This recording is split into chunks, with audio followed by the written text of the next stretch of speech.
Hello students, तो स्वागत है आपका आज के इस वीडियो में। आज का ये जो वीडियो है वो डिपेंड है आपके क्लास 5 के, जो कि आपका सीएचएस एंट्रेंस एग्जाम है उस पे बेस्ड है। और उसमें हमने चैप्टर 4 तक डिस्कस किया था। अभी हम जो चैप्टर डिस्कस करेंगे वो है 5, जिसका नाम है यूनिटरी मेथड। तो हम ये जो चैप्टर डिस्कस करने वाले हैं, ये चैप्टर यूनिटरी मेथड है और इस चैप्टर को आपने अपने पहले भी सिलेबस में पढ़ चुका हुआ है। बट इसमें हम डिस्कस करेंगे थोड़े से अलग तरीके से और समझेंगे किस तरीके से आपके एग्जाम में जो क्वेश्चंस आएंगे उसको हम सॉल्व करेंगे और क्या उसके तरीके होने वाले हैं। तो चलिए, सबसे पहले तो हम समझते हैं कि ये होता क्या है यूनिटरी मेथड।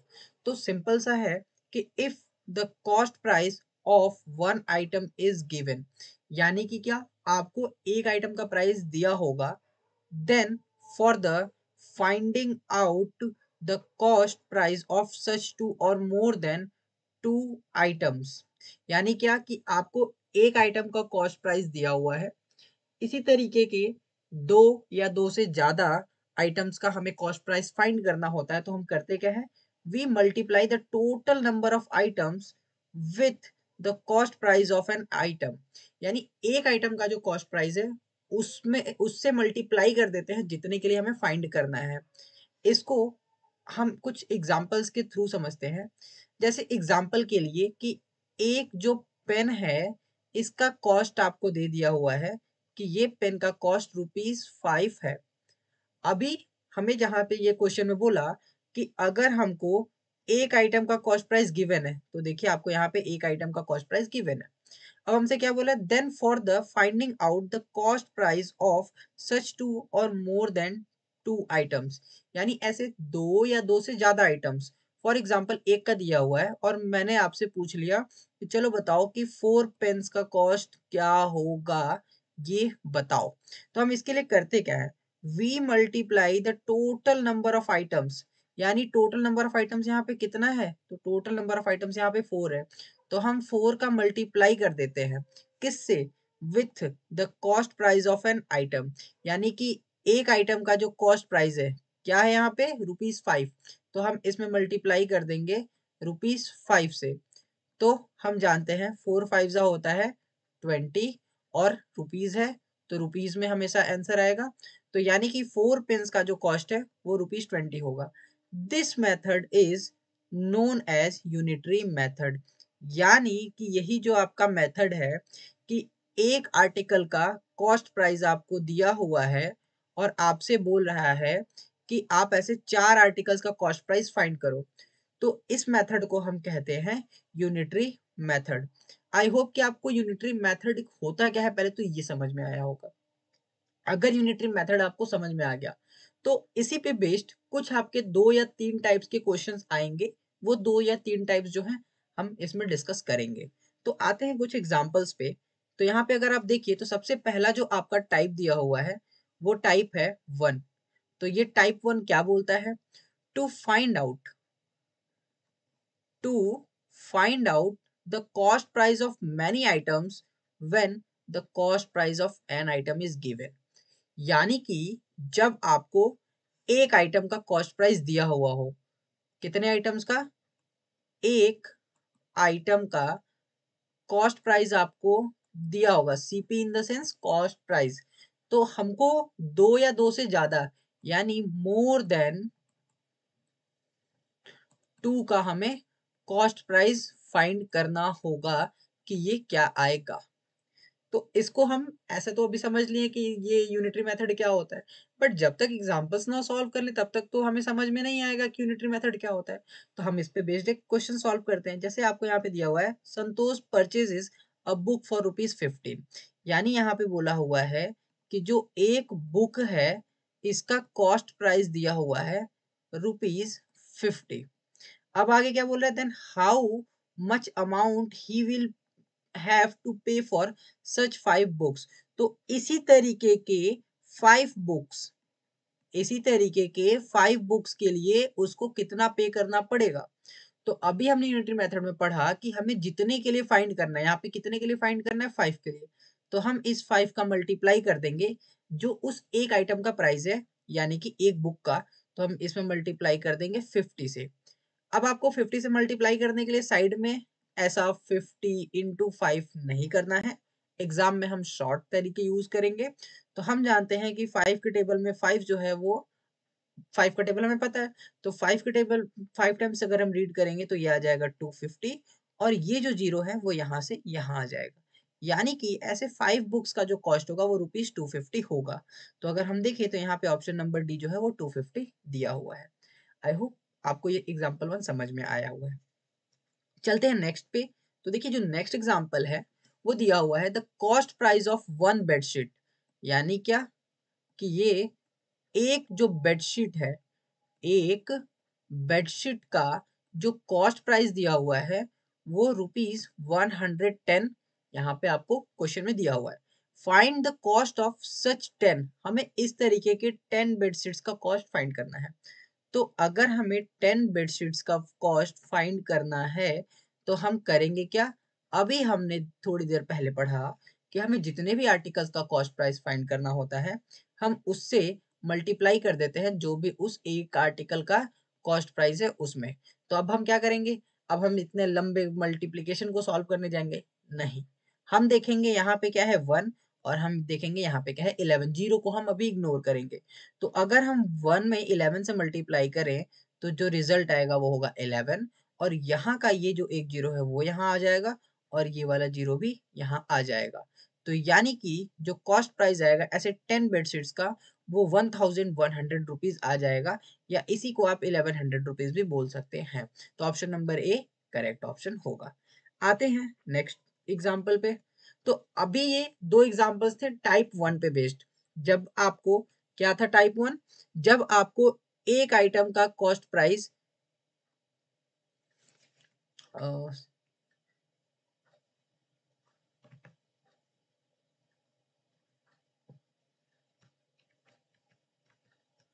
जब आपको एक आइटम का कॉस्ट प्राइस यहाँ पे दिया हुआ था। क्या दिया हुआ था? एक आइटम का कॉस्ट प्राइस दिया हुआ था तो आपको मोर देन 2 का फाइंड करना था कॉस्ट प्राइस। ये था टाइप 1। अब अगर हम आगे आए तो हम देखेंगे क्या कि यहाँ पे जो टाइप 2 है इसमें हमें to find the cost price of one item, ये जस्ट उसका उल्टा है। हमें क्या करना है? यहाँ पे एक आइटम का कॉस्ट प्राइस फाइंड करना है when the cost price of many item is given. तो अगर हम इस चीज को समझें तो हम देख सकते हैं क्या, इसके पहले हमसे बोल रहा था कि एक आर्टिकल का कॉस्ट हमें दिया हुआ है। एक आर्टिकल का कॉस्ट हमें दिया हुआ है, कुछ भी वो हो सकता है, कॉस्ट प्राइस हमें दिया हुआ है। तो हमसे बोलता था 2 या मोर देन 2। तो दो आर्टिकल या मोर देन 2 के लिए हमसे पूछता था कि इसका कॉस्ट प्राइस क्या होगा। बट अभी जो टाइप 2 हम पढ़ने जा रहे हैं इसमें हमें इस दो आर्टिकल का कॉस्ट प्राइस यानी ये वाली चीज हमें दिया हुआ है और अब हमें फाइंड करना है कि इस एक आर्टिकल का कॉस्ट क्या होगा। तो ये जस्ट उसी का उल्टा है। तो इसको भी समझते हैं। तो देखिए ऐसे क्वेश्चंस में हमको करना क्या है, जैसे एक एग्जांपल से हम इसको समझ सकते हैं। The cost price of 1 quintal sugar is ₹1800। 1 quintal, तो आपको पता होना चाहिए कि ये 1 क्विंटल का मतलब होता है 100 केजी यानी 100 किलोग्राम को हम 1 क्विंटल कहते हैं। तो अगर हम इनडायरेक्टली देखें तो इस क्वेश्चन में बोला हुआ है कि 100 केजी शुगर, शुगर का कॉस्ट प्राइस दिया हुआ है।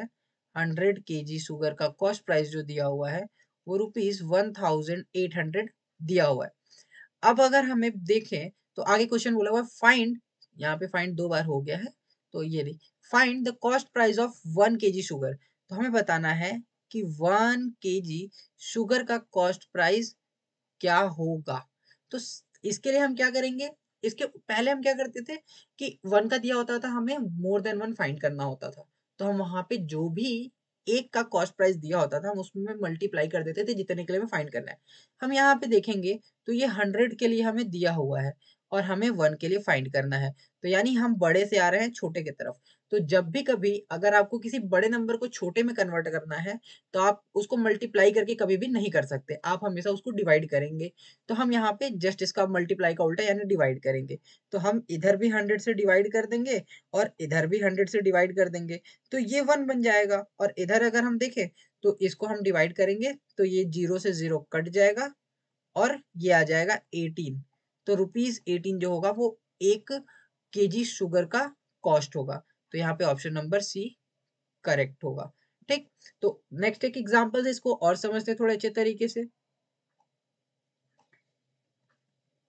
तो एग्जाम्पल 4 जो आपका दिया हुआ है वो है इन अ हॉस्टल, एक हॉस्टल में 2400 केजी वीट जो है वो सफिशियंट है 30 डेज के लिए।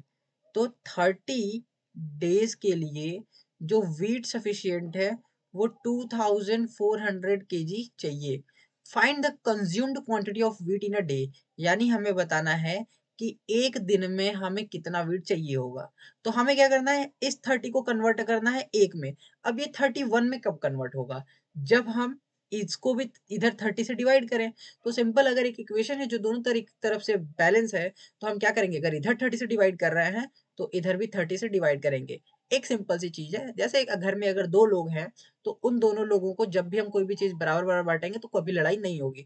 तो सिंपल है कि अगर हम इधर वाले लेफ्ट हैंड साइड वाले वैल्यू को 30 से डिवाइड करें तो हमें राइट हैंड साइड को भी डिवाइड करना पड़ेगा, जिससे कि वैल्यू में कोई चेंज ना आए।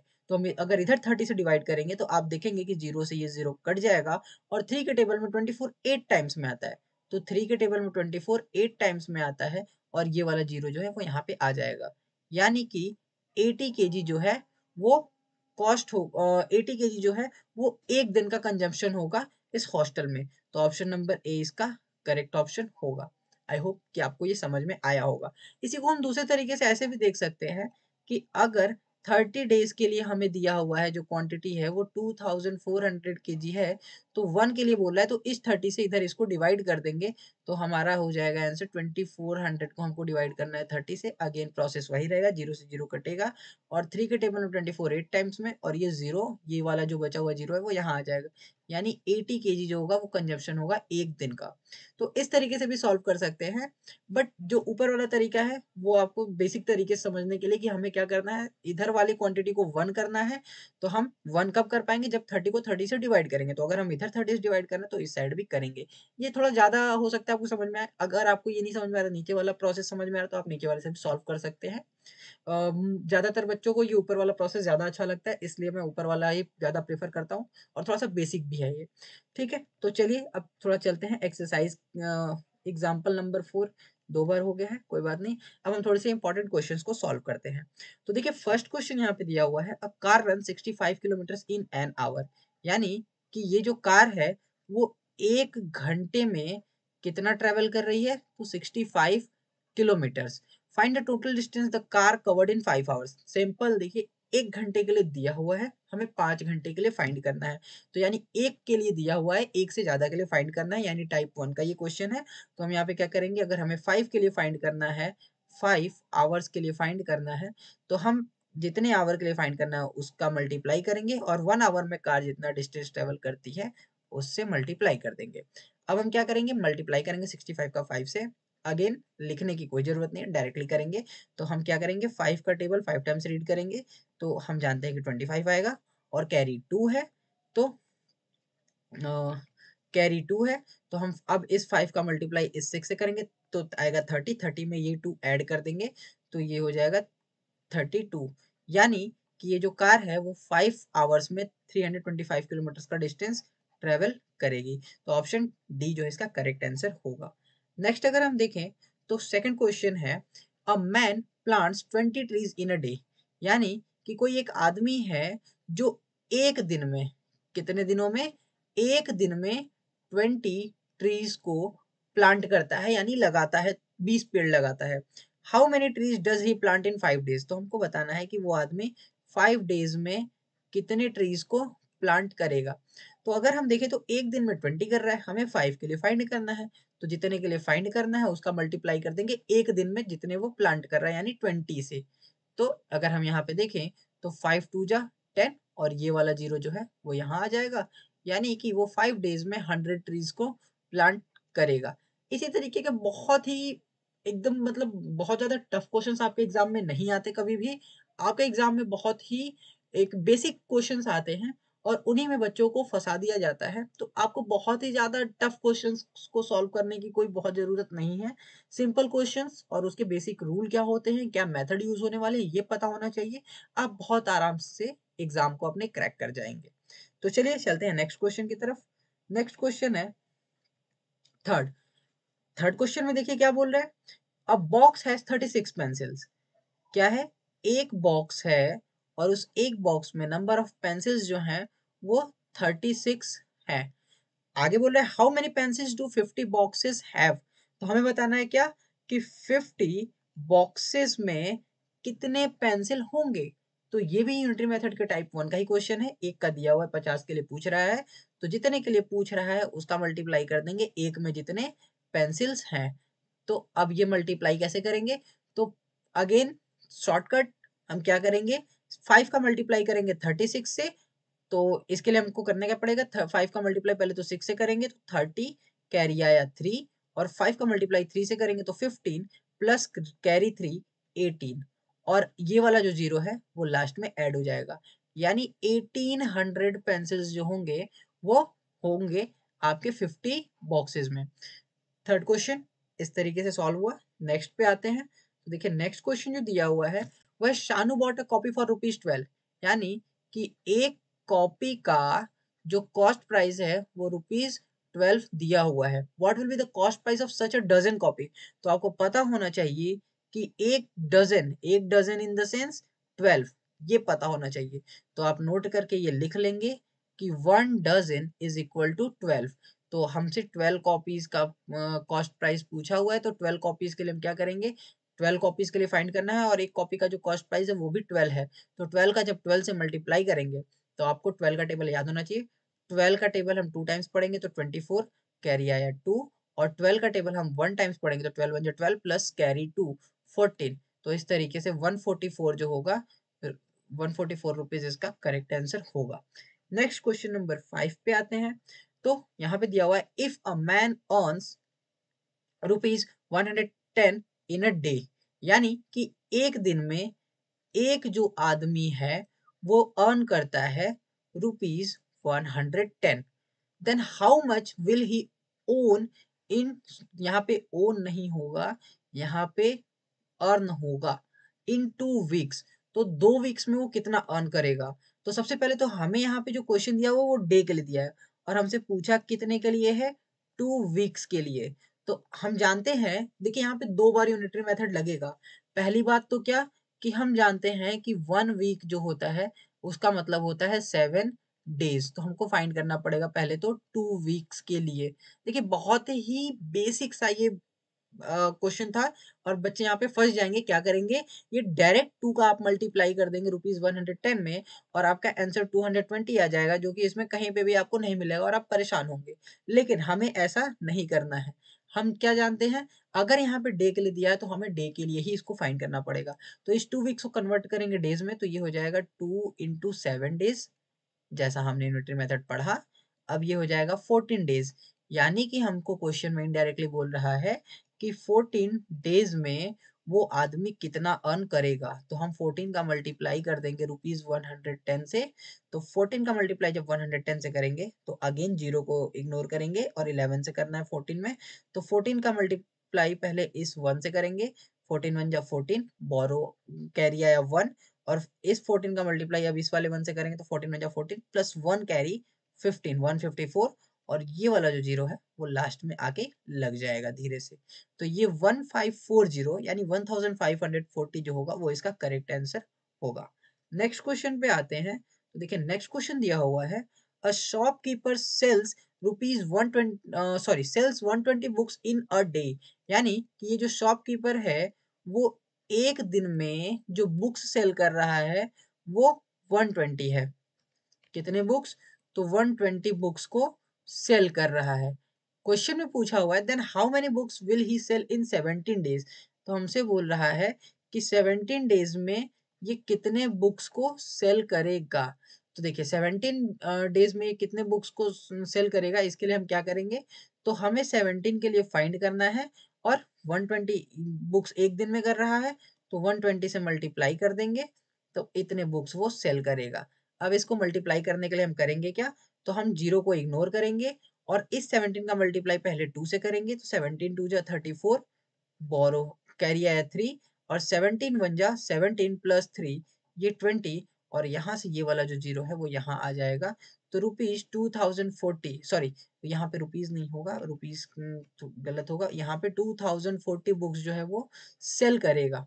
तो अगर आप देखें तो ऑप्शन नंबर सी में आपको 2040 बुक्स दिख रहे हैं। ठीक है, चलते हैं नेक्स्ट क्वेश्चन की तरफ।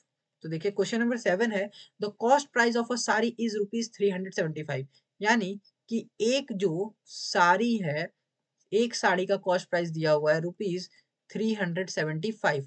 आपसे बोला then what will be the cost price of such 5 saris, आपको ऐसे 5 साड़ीज का जो कॉस्ट प्राइस है वो बताना है। तो हम क्या करेंगे, एक का दिया हुआ है और 5 का फाइंड करना है, तो 5 का मल्टीप्लाई कर देंगे एक साड़ी का जो कॉस्ट प्राइस है उससे, तो ये हो जाएगा 5 का मल्टीप्लाई पहले तो हम 5 से करेंगे, तो 25 कैरी आया 2, 5 का मल्टीप्लाई 7 से करेंगे तो 5 7 जा 35 प्लस कैरी 2 यानी 37, कैरी आया 3, 5 3 जा 15 प्लस 3 18, तो 1875 इसका करेक्ट आंसर होगा। नेक्स्ट क्वेश्चन पे आते हैं।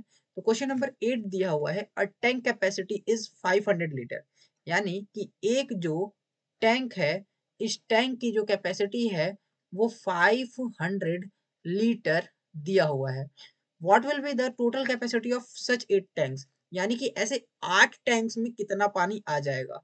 तो 8 टैंक्स का अगर हमको फाइंड करना है, तो जो भी एक टैंक का कैपेसिटी है उसका मल्टीप्लाई कर देंगे 8 से, तो यानी कि 8 5 जा 40, और ये जो दोनों जीरो है वो यहाँ पे बाद में जुड़ जाएंगे, यानी 4000 लीटर्स जो होगा वो इस 8 टैंक्स का कैपेसिटी होगा।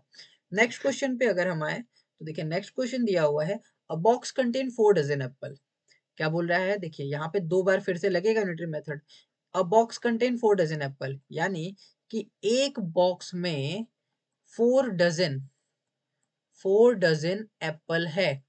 ठीक है, बोल रहा है how many apples do a dozen boxes have, यानी एक दर्जन बॉक्सेस, एक दर्जन बॉक्सेस में पूछ रहा है कि अगर 1 डजन बॉक्सेस हैं तो इसमें कितने एप्पल्स होंगे। यहाँ पे एप्पल्स पूछ रहा है, ये बात ध्यान देना है। तो देखिए क्वेश्चन थोड़ा सा घुमाने की कोशिश कर रहा है, बट हमको समझना पड़ेगा। सबसे पहले तो हम इसको सिंप्लीफाई करेंगे। एक बॉक्स में हमसे बोल रहा है 4 डजन एप्पल है, और हमसे पूछ रहा है कितने एप्पल्स होंगे 1 डजन बॉक्स में। सबसे पहले तो इसको हम सिंप्लीफाई करेंगे एप्पल्स में। तो अगर हम देखें तो ये 1 डजन का मतलब होता है, अगर आप देखें तो 1 डजन का मतलब होता है 12, तो यानी कि एक बॉक्स में 4 डजन है, यानी कि 4 इंटू 12 एप्पल्स होंगे एक बॉक्स में। 4 इंटू 12 का मतलब 4 12 12 4 जा 48 एप्पल्स होंगे इस एक बॉक्स में। तो यानी कि हमको क्या पता चला कि एक बॉक्स में 48 एप्पल्स हैं। अब हमसे पूछा हुआ है 1 डजन, 1 डजन का मतलब क्या होता है, तो 1 डजन मतलब होता है 12। हमको पूछ रहा है कि 12 बॉक्सेस में ऐसे कितने होंगे, तो हम 12 का मल्टीप्लाई करेंगे 48 से, इतने एप्पल्स होंगे। अभी मल्टीप्लाई करेंगे तो 12 8 जा 96, कैरी आया 9, 12 4 जा 48, 48 प्लस 9 57, यानी 576 एप्पल्स जो होंगे वो ऐसे एक डजन में होंगे, एक डजन बॉक्सेस में होंगे। तो इस तरीके से क्वेश्चन नंबर 9 सॉल्व होगा। नेक्स्ट क्वेश्चन पे आते हैं। तो देखिए क्वेश्चन नंबर 10 जो कि लास्ट क्वेश्चन है, क्या है ये क्वेश्चन, तो ये क्वेश्चन दिया हुआ है, train fare for 60 students from Delhi to Bhopal is rupees 1800, यानी कि क्या, कि जो ट्रेन फेयर है 60 स्टूडेंट्स का जो ट्रेन फेयर है वो रुपीज 1800 दिया हुआ है। Find the fair of student for the same, यानी एक स्टूडेंट का हमको फाइंड करना है। तो ये टाइप 2 वाला है। टाइप 2 वाला ये जो क्वेश्चन है, ये देखिए कैसे करेंगे। तो 60 का दिया हुआ है, 1 के लिए पूछ रहा है, तो ये 61 में कब कन्वर्ट होगा, जब इधर 60 से डिवाइड करें। अब हमने इधर 60 से डिवाइड किया तो इधर भी 60 से डिवाइड करेंगे, तो ये 0 से 0 कटेगा, और ये 6 के टेबल में 18 3 टाइम्स में, और ये वाला 0 जो बचा वो ऊपर आ जाएगा। यानी जो ये